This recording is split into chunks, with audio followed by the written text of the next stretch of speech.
Assalamualaikum warahmatullahi wabarakatuh. Salam sejahtera untuk kita semua. Yang terhormat Bapak Vicky Fendi selaku dosen pengampu mata kuliah Sistem Informasi Akuntansi. Di sini kami akan memaparkan materi bab 17 dengan judul Manajemen Sumber Daya Manusia dan Sistem Penggajian. Sebelumnya, izinkan saya memperkenalkan kelompok kami terlebih dahulu. Yang pertama ada Rahmadina Kurnia Safitri dengan NPM 179, lalu saya sendiri Firlianda Arvistia Karini dengan NPM 190, ada Tania Dwi Rahma dengan NPM 191, dan Farah Aprilia Cintia Bella dengan NPM 245, dan yang terakhir ada Gadis Junita Pratiwi dengan NPM 272. Siklus manajemen sumber daya manusia adalah serangkaian aktivitas bisnis dan operasi pemrosesan data terkait dengan pengelolaan tenaga kerja karyawan secara efektif. Tugas yang lebih penting meliputi yang pertama perekrutan karyawan baru, yang kedua pelatihan, yang ketiga penugasan pekerjaan, dan yang keempat kompensasi atau penggajian, yang kelima evaluasi kinerja, dan yang keenam pemberhentian karyawan karena pemutusan hubungan kerja secara sukarela atau tidak sukarela.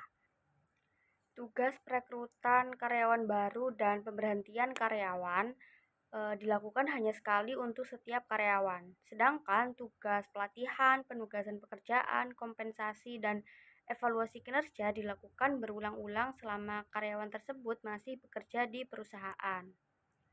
Di sebagian besar perusahaan, keenam aktivitas ini dibagi antara dua sistem yang terpisah. Tugas kompensasi memberi kompensasi kepada karyawan adalah fungsi utama dari sistem penggajian. Sistem HRM melakukan 5 tugas lainnya. Di banyak perusahaan, kedua sistem ini terpisah secara organisasi. Sistem HRM biasanya menjadi tanggung jawab Direktur Sumber Daya Manusia, sedangkan pengontrol mengelola sistem penggajian. Namun, sistem IRP mengintegrasikan kedua rangkaian aktivitas tersebut. SRM atau payroll cycle, bagian ini membahas tentang HRM atau payroll cycle, bagian penting dalam mengelola tenaga kerja organisasi secara efektif. Gambaran umumnya, HRM atau payroll cycle menggabungkan dua sistem yang saling terhubung, yaitu yang pertama, Human Resource Management atau manajemen sumber daya manusia. Sistem ini menangani data terkait perekrutan, pelatihan, penugasan pekerjaan, evaluasi kinerja, dan pemutusan hubungan kerja karyawan. Lalu payroll, sistem ini mengelola data yang diperlukan untuk membayar karyawan atas pekerjaannya, termasuk perhitungan gaji, potongan, dan pajak. Kebutuhan informasi untuk mengelola tenaga kerja secara efektif, sebuah organisasi perlu menjawab pertanyaan-pertanyaan penting tentang karyawannya, seperti yang pertama, berapa banyak karyawan yang dibutuhkan untuk mencapai tujuan strategis, lalu karyawan mana yang memiliki keterampilan spesifik, keterampilan apa yang langka atau berlebihan, seberapa efektif program pelatihan dalam mempertahankan dan meningkatkan keterampilan karyawan, apakah kinerja karyawan secara keseluruhan meningkat atau menurun, apakah ada masalah dengan perputaran karyawan, keterlambatan atau ketidakhadiran. Database master HRM atau payroll menyediakan bagian informasi yang dibutuhkan untuk menjawab pertanyaan ini. Namun database ini biasanya hanya berisi data deskriptif seperti keterampilan karyawan dan catatan pelatihan. Untuk memanfaatkan pengetahuan dan keahlian karyawan secara efektif, organisasi seringkali menerapkan sistem manajemen pengetahuan. Sistem ini tidak hanya mengidentifikasi bidang keahlian, tetapi juga menangkap dan menyimpan pengetahuan untuk dibagikan dan digunakan kembali, yang dapat secara signifikan meningkatkan produktivitas. Selanjutnya akan membahas ancaman dan juga pengendalian. Selanjutnya yaitu ancaman dan pengendalian. HRM atau Human Resource Management atau Payroll Cycle Information System bergantung pada database pusat, membuatnya rentan terhadap berbagai ancaman. Berikut penjelasan detail dari tabel yang ada di PPT.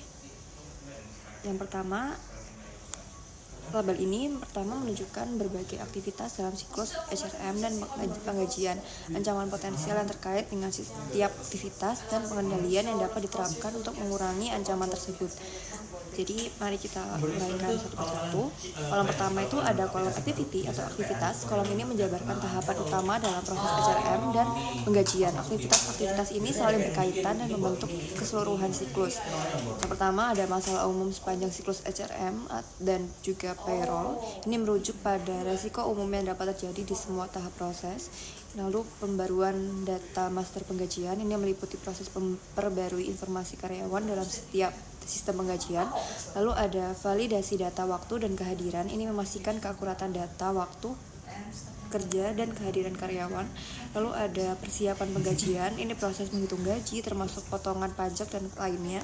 Lalu ada proses pendistribusian gaji kepada karyawan, proses penyetoran pajak dan potongan-potongan lain yang wajib dibayarkan.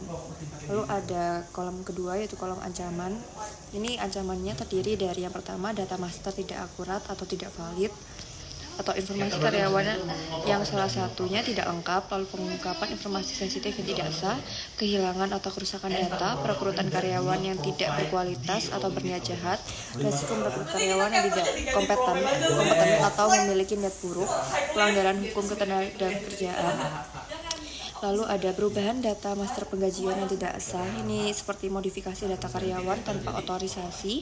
Lalu ada pembaruan data master penggajian yang tidak akurat, data waktu dan kehadiran yang tidak akurat, kesalahan dalam pemrosesan penggajian atau kesalahan dalam perhitungan gaji, pencurian atau penipuan distribusi gaji, kegagalan melakukan pembayaran yang diperlukan seperti terlambat membayar pajak atau potongan lainnya, pembayaran yang tidak tepat waktu atau gaji yang terlambat dibayarkan, pembayaran yang tidak akurat atau jumlah gaji yang salah. Lalu untuk kolom selanjutnya itu ada kolom kontrol atau pengendaliannya untuk mengatasi ancaman-ancaman yang tadi.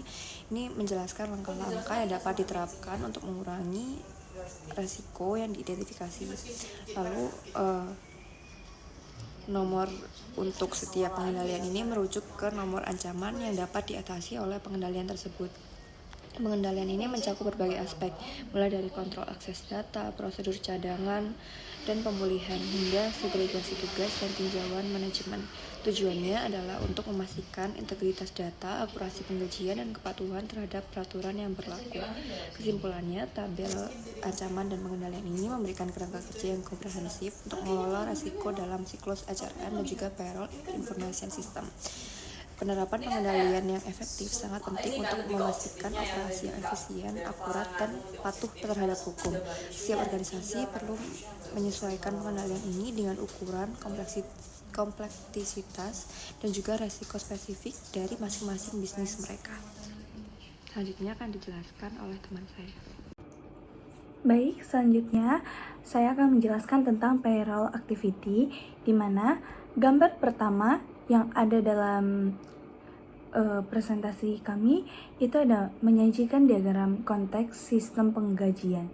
Nah, diagram tersebut menunjukkan bahwa ada 5 sumber utama masukan untuk sistem penggajian, di mana Departemen SDM menyediakan informasi tentang perekrutan, pemberhentian, dan perubahan tingkat gaji karena gaji dan promosi. Jadi, karyawan memulai perubahan dalam pemotongan diskresioner mereka. Jadi berbagai departemen menyediakan data tentang jam kerja aktual karyawan, badan pemerintah menyediakan tarif pajak dan instruksi untuk memenuhi persyaratan peraturan. Demikian juga perusahaan asuransi dan organisasi lain menyediakan instruksi untuk menghitung dan mengirimkan berbagai pemotongan. Nah, gambar tersebut juga menunjukkan bahwa cek merupakan keluaran utama sistem penggajian, di mana karyawan menerima gaji individu sebagai kompensasi atas layanan mereka.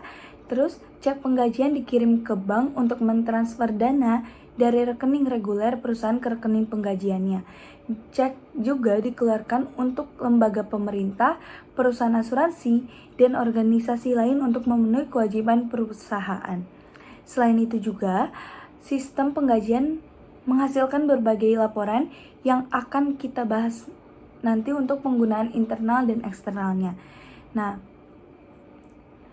yang gambar kedua itu ada diagram aliran data level 0 untuk siklus penggajian, di mana gambar tersebut menunjukkan aktivitas dasar yang dilakukan dalam siklus penggajian. Sekarang kita akan membahas masing-masing aktivitasnya. Jadi untuk setiap aktivitas itu menjelaskan bagaimana informasi yang dibutuhkan untuk melakukan dan mengelola aktivitas tersebut dikumpulkan, diproses, dan disimpan. Dan Diagram tersebut juga menjelaskan kontrol yang diperlukan untuk memastikan tidak hanya keandalan informasi tersebut, tetapi juga pengamanan sumber daya organisasinya. Baik, selanjutnya itu ada update payroll master database, di mana di dalamnya itu ada proses yang dimana menunjukkan bahwa Departemen SDM bertanggung jawab untuk memperbarui basis data induk penggajian untuk perubahan yang dimulai secara internal terkait dengan pekerjaan. Sedangkan Departemen Penggajian memperbarui informasi tentang tarif pajak dan potongan gaji lainnya ketika menerima pemberitahuan perubahan dari berbagai unit pemerintah dan perubahan asuransi. Nah, jadi ada ancaman dan pengendaliannya juga, di mana perubahan yang tidak sah pada data induk penggajian dapat mengakibatkan peningkatan biaya dari pembayaran yang tidak dibenarkan kepada karyawan. Jadi pemisahan tugas yang tepat merupakan prosedur pengendalian utama untuk menangani ancaman ini. Terus mengakses ke sistem penggajian juga penting. Jadi sistem harus dikonfigurasi untuk membandingkan ID pengguna dan kata sandi dengan matriks kontrol akses. Yang pertama itu menentukan tindakan apa yang boleh dilakukan setiap karyawan, dan yang kedua mengonfirmasi file apa yang boleh diakses setiap karyawan. Nah, ancaman lainnya itu ada di data induk penggajian yang tidak akurat, yang dapat mengakibatkan kesalahan dalam membayar karyawan dan denda karena tidak mengirimkan jumlah pajak penggajian yang tepat kepada pemerintah. Nah, untuk mengurangi ancaman tersebut, pengendalian integritas pemrosesan yang tepat yang dibahas yaitu seperti pemeriksaan validitas pada jumlah karyawan dan pengujian kewajaran untuk perubahan yang dibuat. Nah, itu harus diterapkan pada semua transaksi perubahan penggajiannya. Nah, selain itu, meminta manajer departemen meninjau laporan semua perubahan kepada karyawan di departemen mereka. Baik, cukup sekian. Selanjutnya akan dijelaskan oleh rekan saya. Oke, kita akan masuk ke materi selanjutnya mengenai validasi data dan waktu kehadiran. Langkah kedua dalam membayar karyawan adalah memeriksa jam kerja mereka. Bisa dilihat pada poin 17,4 pada lingkaran yang kedua. Cara melakukannya tergantung pada bagaimana si karyawan tersebut bekerja. Yang pertama, pekerja per jam. Sebagian besar perusahaan menggunakan kartu waktu untuk mencatat kapan pekerja jam datang dan pulang setiap hari. Lalu 2. Pekerja bergaji. Manajer dan karyawan bergaji lainnya biasanya tidak menggunakan kartu waktu. Atasan mereka mencatat kehadiran di tempat kerjanya.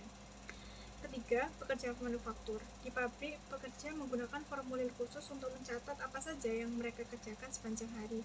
Hal ini membantu perusahaan mengetahui berapa biaya proyek. Lalu, pekerja layanan, semisal adalah akuntan ataupun pengacara. Pekerja ini mencatat jam kerja mereka dan siapa mereka bekerja, biasanya pada lembur. Ini membantu perusahaan menagih klien dengan benar. Lalu, tenaga penjualan seringkali dibayar berdasarkan jumlah penjualannya atau komisinya, atau gabungan dari gaji dan komisi.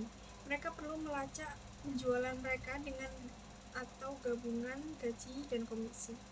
Banyak juga yang mendapatkan bonus karena memenuhi target penjualan. Semakin banyak perusahaan yang memberikan bonus pada semua karyawan untuk mendorong mereka bekerja lebih keras dan lebih baik. Selanjutnya dapat dilihat pada gambar mengenai validasi waktu data kehadiran, yang dimana itu ada weekly time tracking, yang dimana karyawan memasukkan jam kerja setiap hari untuk pelanggan, lokasi, dan sifat pekerjaannya. Selanjutnya, catatan penting tentang bonus. Pemberian bonus dan komisi mengharuskan menghubungkan sistem penggajian dengan sistem perusahaan lain untuk mengumpulkan informasi yang dibutuhkan guna menghitung bonus. Sangat penting untuk merancang sistem bonus dengan seksama. Sasaran harus adil, dapat dicapai, dan terukur. Sasaran juga harus sesuai dengan sasaran perusahaan secara keseluruhan. Sistem bonus yang dirancang dengan buruk menimbulkan masalah, misalnya terjadinya pencucian uang ataupun korupsi untuk mendapatkan lebih banyak uang. Akuntan perlu membantu memastikan sistem bonus adil, sah, dan tidak menimbulkan masalah. Selanjutnya adalah langkah terakhir, yakni membayar pajak dan manfaatnya. Ini adalah langkah terakhir dalam proses penggajian. Ini tentang memastikan semua uang yang tepat masuk ke tempat yang tepat. Yang pertama, pajak. Perusahaan harus membayar pajak atas apa yang mereka potong dari gaji karyawan. Ini termasuk jaminan sosial dan asuransi pengangguran. Kedua, benefit. Perusahaan juga membayar sebagian tunjangan karyawan mereka seperti kesehatan asuransi, asuransi jiwa, asuransi cacat. Lalu yang ketiga, potongan lainnya. Terkadang, karyawan harus membayar hal lain seperti tunjangan anak, atau pembayaran kebangkrutan. Potongan ini juga diambil dari gaji mereka. Lalu ada manfaat fleksibel. Banyak perusahaan menawarkan rencana tunjangan yang fleksibel di mana karyawan dapat memilih tunjangan yang mereka inginkan seperti asuransi kesehatan, rencana pensiun, sumbangan amal. Hal ini dapat menjadi beban berat bagi Departemen Sumber Daya Manusia perusahaan. Untuk mempermudahnya, perusahaan seringkali menyediakan akses daring kepada karyawan untuk mengakses informasi SDM dan penggajian mereka. Masuk ke materi yang terakhir mengenai menjaga keamanan. Resiko terbesar dari bagian proses ini adalah 1. Pembayaran yang hilang, tidak membayar pajak atau tunjangan tepat waktu. Lalu pembayaran yang terlambat, membayar pajak atau tunjangan yang terlambat, sehingga membuat kesalahan dalam jumlah uang yang dibayarkan. Nah, ada beberapa cara untuk mencegah masalah tadi, seperti gunakan alat yang tepat. Perusahaan harus menggunakan sistem penggajian untuk membayar pajak dan tunjangan secara otomatis saat mereka memproses penggajian. Periksakan ulang semuanya, lalu memberitahukan slip gaji kepada karyawan sehingga mereka dapat melihat berapa banyak yang telah mereka peroleh dan berapa banyak yang telah dipotong. Ini membantu mendeteksi masalah lebih awal. Nah, untuk yang selanjutnya, pada langkah ketiga dalam siklus penggajian adalah prepare payroll atau menyiapkan penggajian. Pertama, data transaksi gaji itu diedit dan disortir berdasarkan nomor karyawan. Jika gaji dari beberapa divisi diproses, file transaksi gaji kemudian digabungkan. Selanjutnya, file transaksi gaji yang telah diurutkan digunakan untuk mempersiapkan cek gaji karyawan. Nah, gaji kotor itu dihitung untuk setiap karyawan berdasarkan jam kerja atau proporsi gaji tahunan. Setelahnya, semua potongan gaji dijumlahkan dan dikurangi dari gaji kotor untuk mendapatkan gaji bersih. Ini tuh sudah mencakup pajak penghasilan dan potongan sukarela. Kemudian, informasi penghasilan, potongan, dan gaji bersih per tahun diperbarui di catatan file master gaji untuk memastikan akurasi pemotongan pajak dan pelaporan. Selanjutnya, registrasi gaji dan potongan dibuat sebagai bentuk pendukung dengan daftar gaji kotor, potongan, dan gaji bersih. Terakhir, cek gaji atau slip gaji untuk deposit langsung itu dicetak, mencantumkan rincian gaji periode saat ini dan total tahunan. Selain itu, biaya tenaga kerja dialokasikan ke akun buku besar sesuai kode tiket waktu kerja, dan total tersebut dijadikan dasar untuk entry jurnal. Sistem juga menghasilkan laporan terperinci untuk kebutuhan internal dan pelaporan pemerintah. Nah, untuk selanjutnya kita akan membahas mengenai peluang dan ancaman dari menyiapkan gaji. Nah, proses penggajian itu sendiri tuh sangat kompleks dan rentan terhadap kesalahan yang dapat mempengaruhi moral karyawan dan menyebabkan denda jika pajak gaji salah atau jika pemotongan upah tidak diterapkan dengan benar. Nah, 3 kontrol utama yang membantu mengurangi kesalahan penggajian adalah sebagai berikut. Yang pertama ada total batch atau batch total. Ini tuh dihitung saat entry data dan diverifikasi pada setiap tahap pemrosesan untuk memastikan semua catatan diproses dan tidak ada kartu waktu palsu yang ditambahkan. Lalu yang kedua ada cross-voting payroll register. Ini tuh memastikan gaji bersih sama dengan gaji kotor dikurangi total potongan yang menegaskan akurasi pemrosesan. Lalu yang ketiga ada payroll clearing account. Nah, ini tuh digunakan dalam proses 2 langkah untuk memverifikasi pencatatan biaya penggajian dengan saldo akun harus 0 setelah semua entry selesai. Nah, kontrol detektif tambahan meliputi tinjauan supervisi, penerbitan slip gaji kepada karyawan, dan pengklasifikasian pekerja yang benar sebagai karyawan atau kontraktor independen. Kesalahan klasifikasi dapat menyebabkan kewajiban pajak yang signifikan, dan IRS menyediakan panduan untuk menentukan klasifikasi yang tepat.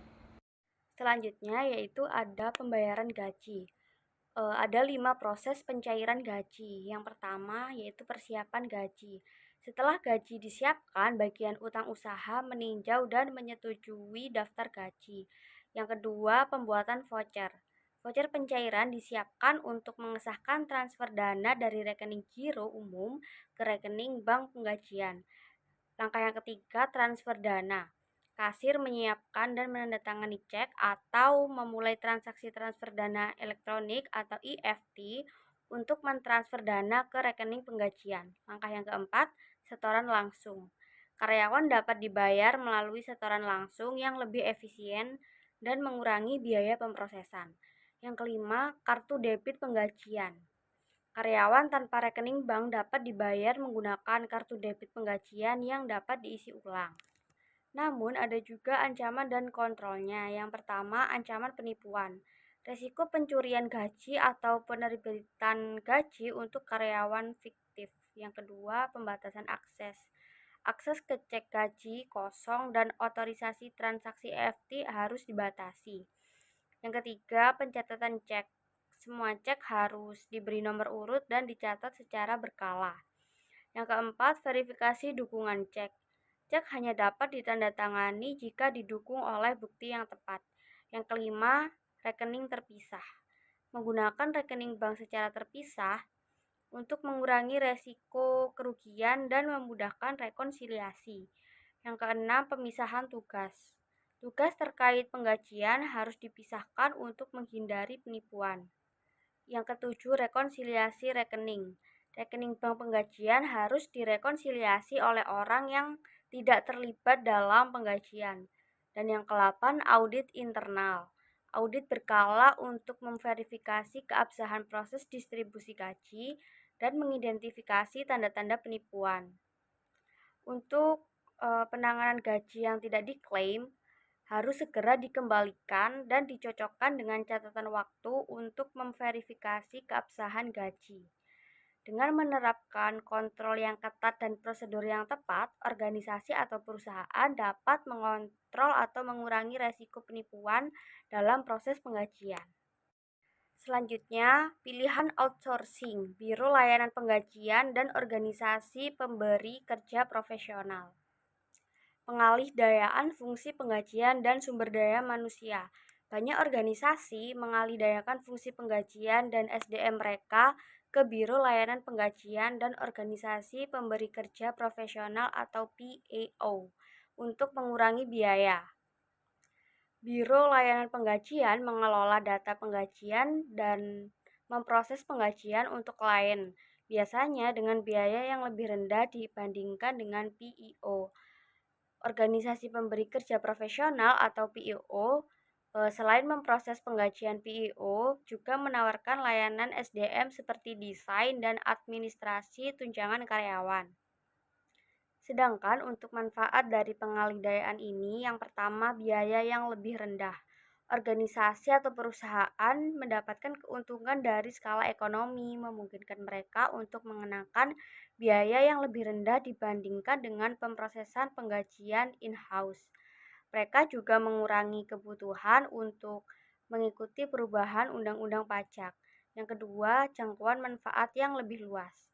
PEO memungkinkan perusahaan kecil untuk menawarkan tunjangan yang biasanya hanya tersedia untuk perusahaan besar dengan menggabungkan biaya administrasi. Yang ketiga, ada pembebasan sumber daya komputer.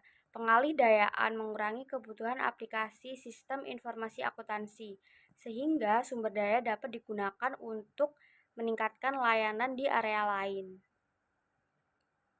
Seiring dengan semakin pentingnya keterampilan dan pengetahuan karyawan sebagai keunggulan kompetitif, Pengelolaan fungsi penggajian dan SDM yang efektif menjadi krusial. Meskipun pengalih-dayaan dapat mengurangi biaya, perusahaan harus memantau kualitas layanan secara cermat untuk memastikan sistem yang dialih-dayakan dapat mengintegrasikan data penggajian dan SDM secara efektif untuk manajemen karyawan yang lebih efisien. Sekian pemaparan materi bab 17 dengan judul Manajemen Sumber Daya Manusia dan Siklus Penggajian. Mohon maaf apabila ada kesalahan kata dalam penyampaian. Terima kasih.